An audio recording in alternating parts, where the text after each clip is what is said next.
Bonjour, bonjour chers Bubble Lovers, ici Rosalie de la chaîne YouTube Bubble Fever, bienvenue à toi. Si c'est la première fois que tu découvres ce contenu, sache qu'ici on parle de partage. J'ai une très grande passion qui est la bouffe. Dis-toi que tu es exactement au bon endroit si tu souhaites découvrir plein de choses au sujet justement de ces fameuses recettes qui m'animent, qui me passionnent. Qu'elles soient d'origine asiatique ou bien française ou occidentale, enfin du monde entier en tout cas, elles me passionnent fondamentalement et nous voici de retour sur ce fameux trip qui me tient à cœur, ce voyage avec ma famille au Cambodge.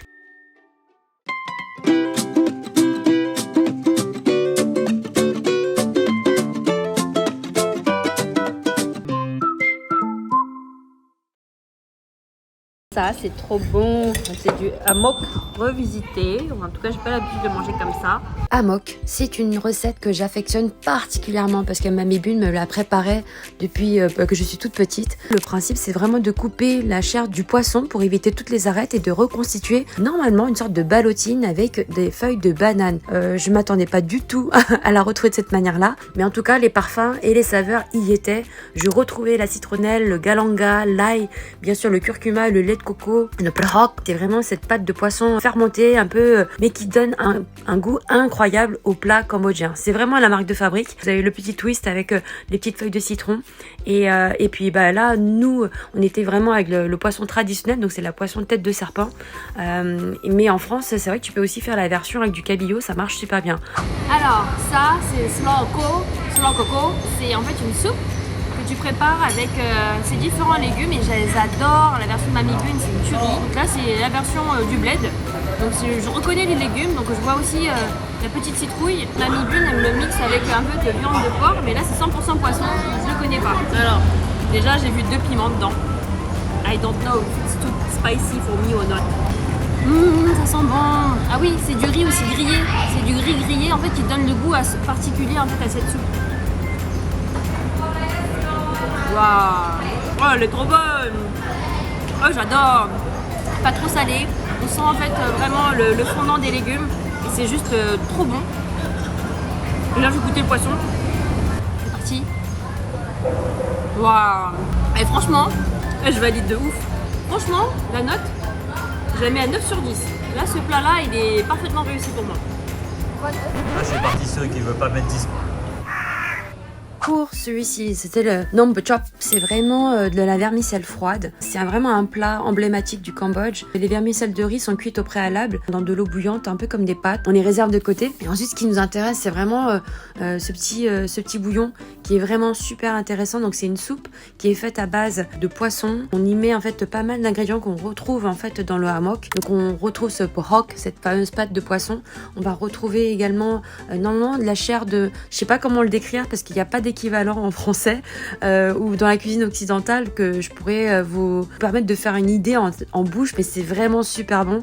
Cette vermicelle de riz fraîche qui est garnie avec cette fameuse soupe, enfin moi je l'appelle sauce soupe, moi on l'appelle soupe de poisson. On mélange ça avec des crudités qui sont crues comme le concombre, les fleurs de bananier, on y retrouve aussi des fleurs de nénuphar, on a des herbes fraîches avec, alors certains rajoutent avec des variantes avec de basilic thaï et aussi de la menthe, mais moi en fait c'était vraiment que des légumes croquants. Tu retrouves aussi ce petit goût spécifique avec la petite fleur de citron, enfin la petite la citronnelle et aussi les feuilles de citron qui vont rehausser le goût en fait de ce bouillon là, et tu as les deux variétés, donc c'est juste une tuerie. Beignet banane, je filme dans le bon sens, ça c'est juste trop bon, c'est toute mon enfance, ma mamie elle faisait ça et à l'intérieur c'est de la banane entière ou un demi-banane. Et en fait que tu plonges à l'intérieur d'une pâte de beignet particulière. Alors je sais pas comment elle est faite, je me rappelle plus comment ma grand-mère la faisait, mais c'est hyper croustillant. Tu fais frire ça et la banane devient toute fondante. Delicious. C'est trop bon hein, Im. Montre à l'intérieur comment c'est. C'est comme ça. La banane elle est fondante. Nature. Et comme les bananes sont super sucrées ici, c'est juste trop bon. Miam miam miam. Au moins, il n'y a pas de produits chimiques. Voilà. Comme les Apple Pie de McDo. Donc là, c'est by clip. By clip, non, by c'est le riz et clip, je sais pas ce que ça veut dire. Ce dessert-là, je ne le mange pas d'habitude en France parce que Mamie Bune me le préparait pas. Apparemment, c'est sucré. Vraiment, hein, tu sais, hein. C'est bon, c'est gris-gluant. Avec canne à sucre. Avec un peu de coco. À moi? Ah ouais, ça y est là. Ouais, moi je suis bêta-testeur et après...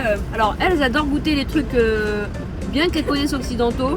Mais les trucs qui sont un peu plus exotiques, là, maman, tu goûtes d'abord.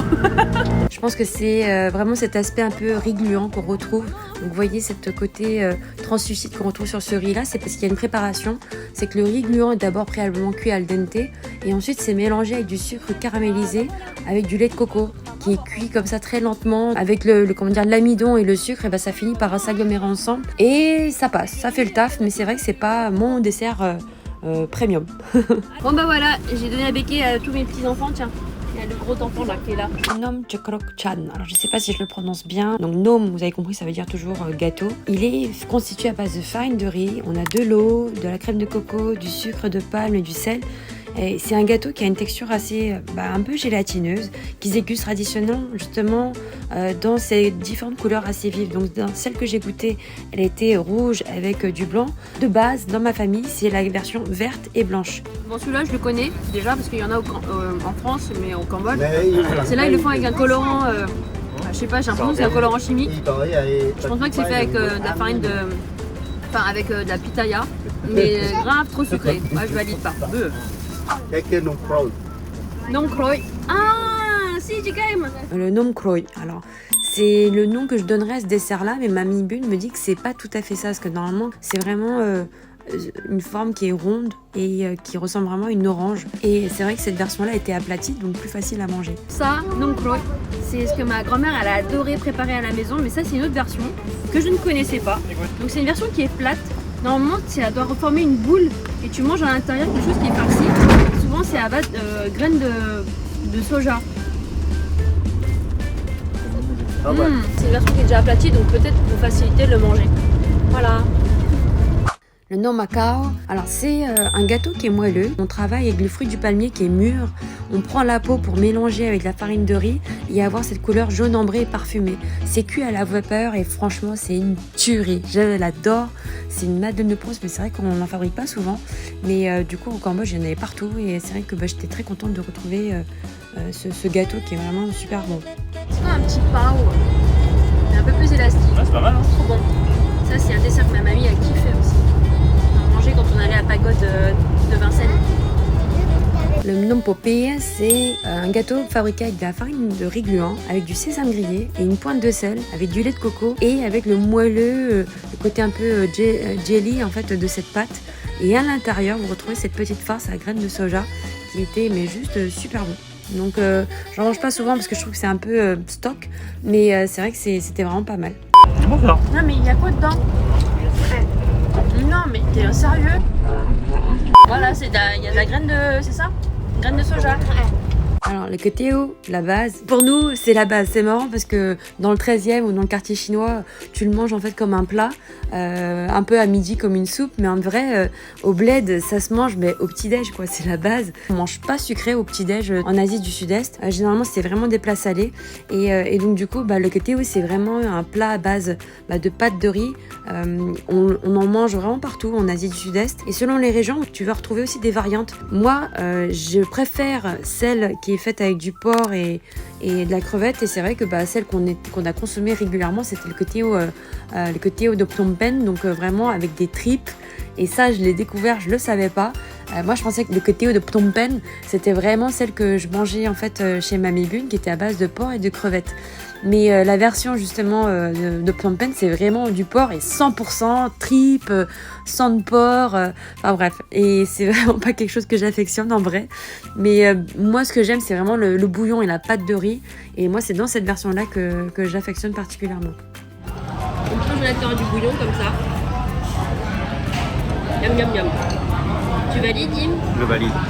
Soupe de pâte de riz Phnom Penh à Phnom Penh. C'est un goût, c'est meilleur? Ou c'est différent? C'est différent, l'ambiance est meilleure. L'ambiance est meilleure. Et pour continuer dans l'esprit des ketiao, alors ketiao, clairement, ça veut dire pâte de riz. C'est le pho, donc le ketiao à base de bœuf. Alors, la version cambodgienne que j'ai découverte là-bas, elle était effectivement assez simple. Mais moi, je préfère vraiment la version à la vietnamienne. Donc, qu'on retrouve aussi partout au Cambodge. C'est vraiment avec ces petites boulettes de bœuf et ces petites viandes qui sont cuisinées, mijotées, qui sont hyper tendres. Donc, je vous invite à vraiment retrouver ma recette à ma façon sur ma chaîne YouTube. Vous me direz ce que vous en pensez. Bon, vous avez vu, hein, je vous invite à jeter un coup d'œil à la recette du pho que j'ai partagée sur la chaîne YouTube. C'est ma version. Hein. Le pho s'imposait. C'est une de mes soupes préférées, justement, de l'Asie du Sud-Est. Je crois que c'est vraiment... Et j'ai beaucoup de plaisir, en fait, à la retrouver. Parce que la soupe de pâte de riz Phnom Penh, ça va. Hein. Mais finalement, je suis assez habituée à la façon dont je la fais, qui est retwistée. Il y a aussi celle de ma mère, qui me retire en fait toutes les tripes pour moi et qui le met que pour mes parents, que pour mon père et mon frère et mes sœurs. Mais moi voilà, je mange de façon assez classique. Mais en tout cas voilà, c'est le pho, c'est la vie quoi, j'adore. Trop bon quoi. Il y a plein d'herbes fraîches et tout, c'est grave frais et plein de vitamines. Mais voilà, en tout cas celle-là elle est vraiment très bonne. Et donc là, c'était très important. Je vous ai parlé du nom pochok. Celle de ma tata a été très différente de celle qu'on a mangée au restaurant. Et au restaurant, c'est vrai qu'on n'était pas du tout sur les miettés de poisson. On était vraiment sur des morceaux entiers. Donc c'est vrai que c'est intéressant de voir, vous voyez, à quel point l'interprétation de la recette elle peut être différente en fonction de sa culture familiale. Et c'est pour ça que pour moi, j'ai pas de jugement. Je pense que ce que j'affectionne surtout, c'est l'engagement, c'est l'émotion qu'on décide d'y mettre et l'interprétation que chacun va avoir d'une recette. Donc voilà les amis, j'ai adoré faire cette vidéo, me replonger en fait dans les saveurs, les recettes, la composition, comprendre un peu tous ces ingrédients qui finalement ont bercé toute mon enfance et de creuser, de comprendre un peu tout ça, d'essayer de vous le partager aussi, ces différentes sensations. C'est pour moi une façon de vous faire partager ce voyage. Donc j'espère que vous avez apprécié ce petit tour un peu du Cambodge au travers de ces différentes recettes. Moi j'ai surkiffé, comme vous avez pu voir, je me suis régalée. Et j'espère que vous allez aussi vous régaler vous-même quand vous déciderez peut-être d'aller là-bas au Cambodge, mais plus simplement même ici à Paris. Vous avez la chance d'avoir une diaspora asiatique très développée ici en France. Et il suffit juste de passer le pas de la porte pour découvrir tout ça. N'hésitez pas à vous abonner à ma chaîne. On se retrouve très bientôt pour le prochain épisode. À ciao les amis.